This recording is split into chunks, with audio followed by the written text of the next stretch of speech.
Alors, qu'est-ce qui a déclenché cette recherche de la dimension énergétique et de la dimension spirituelle de l'art martial? Si je prends que les exemples qui sont arrivés dans des dojos, eh bien, la vie met toujours devant nous des opportunités que l'on peut saisir pour se rapprocher de ce domaine-là. En l'occurrence, je me souviens très bien d'un cours où je m'étais dit, autour de ce maître japonais, s'il y a quelque chose qui était vraiment l'aura, eh bien ce serait ça. Il y avait comme une bulle autour de lui, d'un mètre environ, dans lequel il y avait la paix. C'est-à-dire que déjà ça se sentait avant d'arriver sur lui, qu'autour de lui, tout était en paix. Et au moment de la saisie, au moment de l'attaque, du contact, tout était doux, apaisé. Et jusqu'à la projection, où ça se passait, enfin même après la projection, on était toujours dans cet espace de paix. Il y avait vraiment, quand on entrait, quand il nous prenait dans son mouvement, il y avait quelque chose qui était juste physiquement inexplicable, comme quelque chose qui agissait sur l'esprit bien davantage que sur le corps. Une autre expérience que j'ai eue, c'est d'être au sol et d'avoir quelqu'un qui juste pose un doigt et sans qu'il y ait de pression de tous ses muscles, il était impossible de se relever. Ça défie le concept physique parce que finalement, normalement, il suffit de mettre des abdos, de se contorsionner et on peut se relever. Et là, ce qui était intéressant, c'est que on pouvait palper son bras, il n'y avait absolument aucune intention musculaire et c'était impossible de se relever. Après, j'ai croisé un autre maître où il suffisait de le saisir pour tomber et il avait quasiment pas bougé. Et là aussi, ça remet en cause beaucoup de choses qu'on apprend dans les formes de base qui juste, ça colle pas, quoi. Et dans cet enseignement de l'aïkido, dans la tradition qu'on nous donne, on a beaucoup d'études de la forme, mais il y a personne, en fait, qui enseigne vraiment la partie énergétique. Et puis, moi, je viens de France. En France, quand on commence à parler d'énergétique, on pense à tous les trucs bizarres, à toutes les dérives sectaires. Et pourtant, dans un milieu où, venant d'un art martial japonais, on devrait être ouvert à cette conception japonaise de la vie, en fait. Et ça a été l'occasion de se dire, bon, si personne n'enseigne, mais qu'il y a quand même quelque chose, comment est-ce qu'on trouve le chemin? Comment ça se fait qu'au XXIe siècle, on n'a toujours pas quelqu'un qui peut nous enseigner facilement avec des choses qu'on comprend? Parce que quand on suit les maîtres japonais qui font ça, je suis désolé, mais on comprend rien, quoi. On le voit faire, il fait, ça fonctionne, on essaye et ça fonctionne pas. Donc qu'est-ce qui fait que chez nous ça fonctionne pas? Qu'est-ce qui fait que dans notre esprit et dans notre corps, dans la manière dont on l'utilise, cette dimension énergétique nous paraît totalement inaccessible, magique, voire légendaire? Alors je suis parti chercher des formations. Des formations non pas dans le domaine des arts martiaux, vu que je trouvais pas ce qui m'intéressait, mais dans deux autres domaines qui ont une tradition millénaire d'enseignement. D'une part le yoga et d'autre part le chamanisme. Dans le yoga, si on prend différentes formes de yoga et qu'on les assemble, on peut avoir un chemin de progression vers une vie complètement énergétique, vers l'illumination et tout le chemin spirituel. L'avantage du yoga, c'est qu'il n'utilise quasiment pas la parole, donc on passe pas par le mental, et ça nous rapproche finalement de cet aïkido et de tous les budo qui sont un entraînement de l'esprit à travers le corps. On entraîne le corps pour que ça résonne sur l'esprit. Donc j'ai essayé ça, et puis bon, le yoga c'est pas pour moi, donc j'ai fait toute la théorie, ça m'allait bien, une partie de la pratique, notamment la pratique de pranayama qui est sur la respiration, qui est fondamentale, mais c'était pas assez cérébral pour moi. Alors je suis parti chercher le chamanisme. Le chamanisme, il y a beaucoup de mental, il y a beaucoup d'explications, l'incarnation, les autres incarnations, les choses que l'on reçoit, les mémoires que l'on reçoit des lignées, donc de tous nos ancêtres. Il y a beaucoup de choses, et en même temps, il y a déjà cette ouverture à la communication, non pas qu'avec des humains, mais avec des animaux, avec des végétaux, avec des minéraux. Quand on prend une pierre, quand on prend un cristal comme ça, on peut dire ouais c'est une pierre. D'un point de vue des chamans, cette pierre elle a un esprit et on peut communiquer avec cet esprit, et si on se rouvre suffisamment, on est censé percevoir les messages. Donc au début ça fait quand même flipper, quoi, parce que c'est tellement loin de ce qu'on nous a appris, c'est tellement dans l'impossible qu'il y a un certain nombre d'hypothèses à poser. ces hypothèses, c'est que dans l'énergie, il n'y a ni temps ni espace. Ça veut dire que nous, on est dans le temps et l'espace. En quantique, on a démontré qu'il y a énergie-matière. Et donc le travail dans l'énergie, il n'est pas dans ce travail du temps et l'espace. Il est dans ce travail de tout est accessible maintenant et le temps n'est pas important. En suivant ces enseignements, on se reconnecte à une certaine conception de la vie qui n'est pas du tout celle qu'on nous enseigne, qui est beaucoup plus large et qui est beaucoup plus facile. Et c'est pour ça que par la suite, dans l'évolution du Budo, on trouve aussi la joie et le bonheur, parce que en fait, on se rend compte que tout est facile. Et là encore, c'est quelque chose, quand on commence, on dit oui, c'est facile. Bah, pas du tout, non, c'est rien qui marche.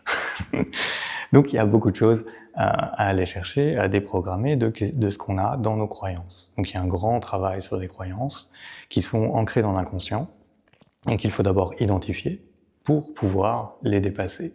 Et puis les remplacer par quelque chose d'utile, de constructif. Quelque chose qui nous permet d'avancer sur notre chemin. Parce que c'est là quelque chose que j'ai découvert aussi, c'est que il n'y a pas de manuel numéro 1, puis numéro 2, puis numéro 3, qu'est-ce qu'il faut faire? Parce que chacun est différent, chacun a une expérience différente, et la manière dont on va chercher ce chemin, dont on va le trouver, la manière dont il va s'ouvrir, qu'on va choisir ou non d'emprunter, les détours qu'on va prendre, sont tous en fait des choix qui dépendent de chacun. Donc on ne peut pas vraiment mettre une liste. J'avais essayé de faire une liste pour voir comment on peut synthétiser l'approche. Il y a bien entendu des parties fondamentales. La réouverture à l'énergie, de nettoyer un peu tout ce qu'il y a forcément à un moment une traversée de tous ces traumas pour les libérer.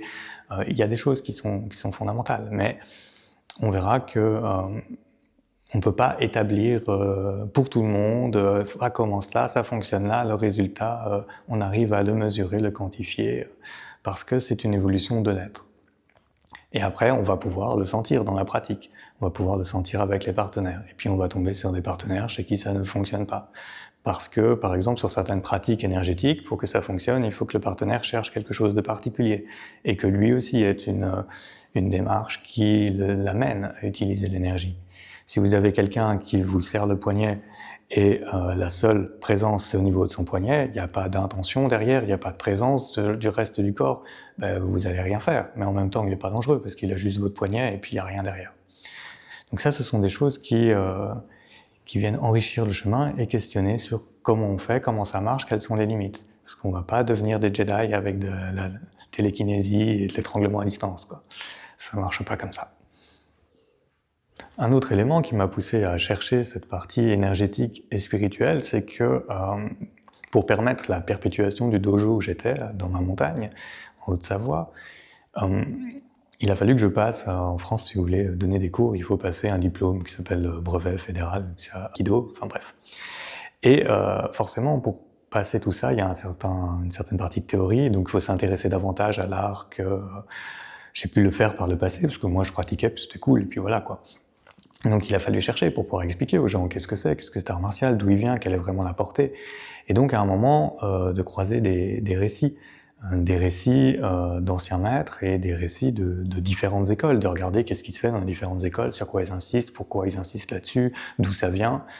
Et là, on s'aperçoit qu'il manque quelque chose, parce que si on lit au sensei, moi, personnellement, avant, je trouvais que c'était de la légende marketing. C'était un truc pour faire rêver les gens et amener les gens jusqu'au dojo, puis après, ils réalisaient dans leur corps que c'était bien, puis ils restaient.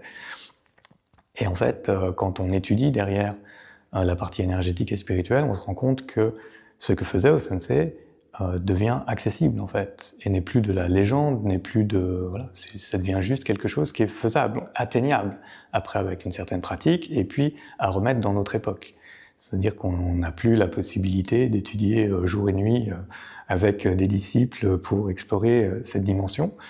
Par contre, on a du temps dans l'entraînement, qui est du temps avec les autres pour tester, et on a du temps seul en méditation, en préparation.